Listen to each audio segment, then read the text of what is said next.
오늘 우리가 함께 볼 하나님의 말씀은 다니엘 10장입니다. 다니엘 10장 16절부터 19절까지 말씀 제가 봉독합니다.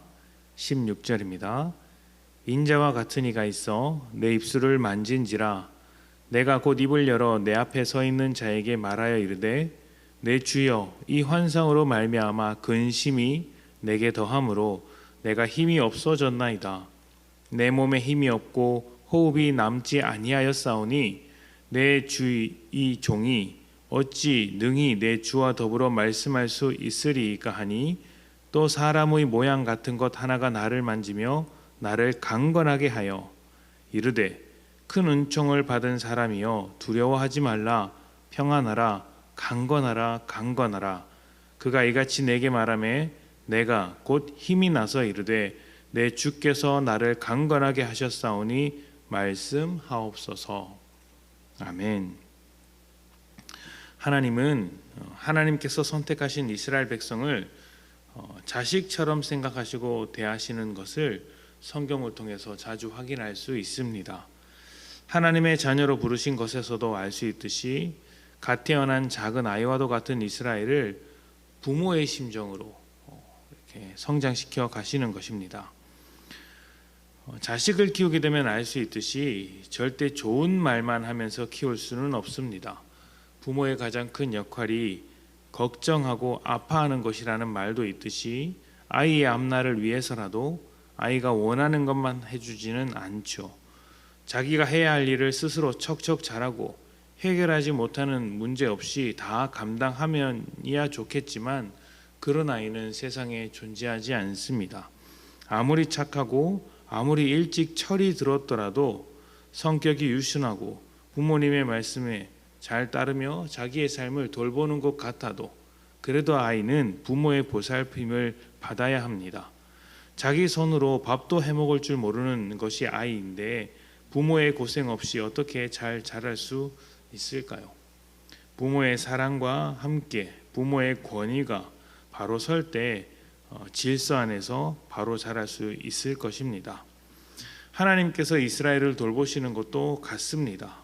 좋은 말도 하실 때가 있지만 좋은 말만 하시는 분은 아닙니다.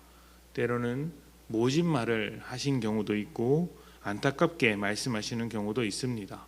또 답답한 마음에 소리치는 장면도 보입니다.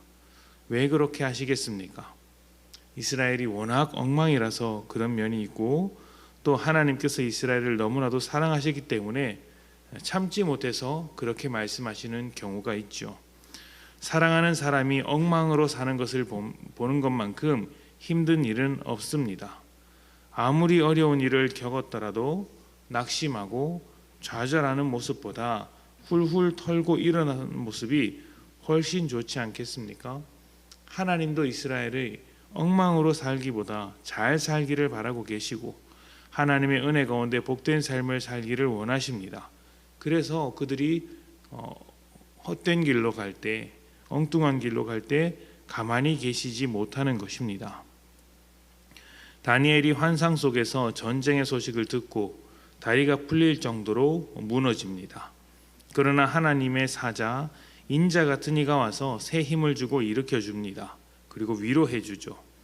하나님의 은총 받은 자여 일어나라 강건하라 이렇게 말씀하시면서 하나님의 말씀을 계속해서 들을 수 있도록 도와주시는 것입니다. 신앙이라는 것은 결코 달콤한 초콜릿이 아닙니다. 우리의 기분을 좋게 하거나 편안하게 하거나 하지 않습니다. 신앙은 하나님의 자녀가 되는 것입니다. 이런 표현이 적절할지는 모르겠습니다만 부모의 역할이 자녀를 걱정하고 자녀를 위해 마음 아파하는 것이라고 말씀을 드렸습니다. 하나님도 그렇게 하십니다. 하나님도 우리에게 마음을 쓰시고 우리를 위해 아파하십니다. 우리가 더 나은 사람이 될 수 있도록 우리의 존재를 바꾸시고 하나님의 길을 보이시며 그 안에서 기뻐하시도록 합니다.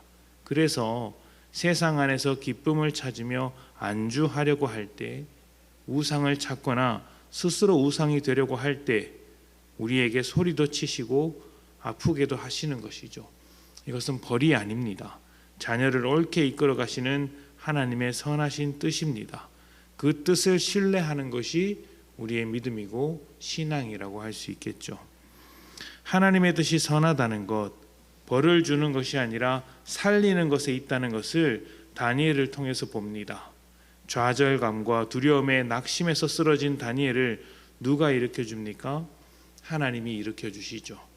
당장에는 어려움이 있고 세상이 활개치는 것을 보기 때문에 답답하고 쓰러질 것 같지만 그 모든 세상이 영원하지 않다는 것을 하나님께서 가르쳐 주시는 것입니다. 환상을 통해 또 전쟁을 겪어야 합니까? 또 어려운 일을 겪어야 합니까? 내 다리가 풀려 넘어질 것 같습니까? 이렇게 말을 하는 다니엘에게 새로운 힘과 위로로서 다가와서 일으켜 주시는 분이시죠. 어려운 말씀도 하시지만 위로도 함께 주시는 분이라는 것입니다. 그런 하나님께서 영원하셔서 우리를 끝까지 인도해 주신다는 것이 다니엘의 오늘 이야기가 아닌가 생각을 해봅니다. 다리가 덜덜 떨려서 일어서지 못했던 다니엘을 일으켜 세우신 하나님께서 오늘 저와 여러분을 함께 일으켜 세워 주십니다. 우리를 자녀로 삼으시고 끝까지 돌보시는 하나님께서 반드시 그렇게 하실 것입니다. 우리가 해야 할 일은 가장 낭망한 곳에서도 하나님을 신뢰하는 것, 그리고 하나님과 함께 일어서는 것입니다. 여러분이 지금 어떤 곳에서 어떤 삶을 살고 있던지 그곳에서 일어나 주님과 함께 하시기를 소망합니다. 우리의 부모가 되셔서, 우리의 아버지가 되셔서 끝까지 책임지시는 하나님께서 여러분을 일으켜 세워주실 것입니다. 함께 기도합니다.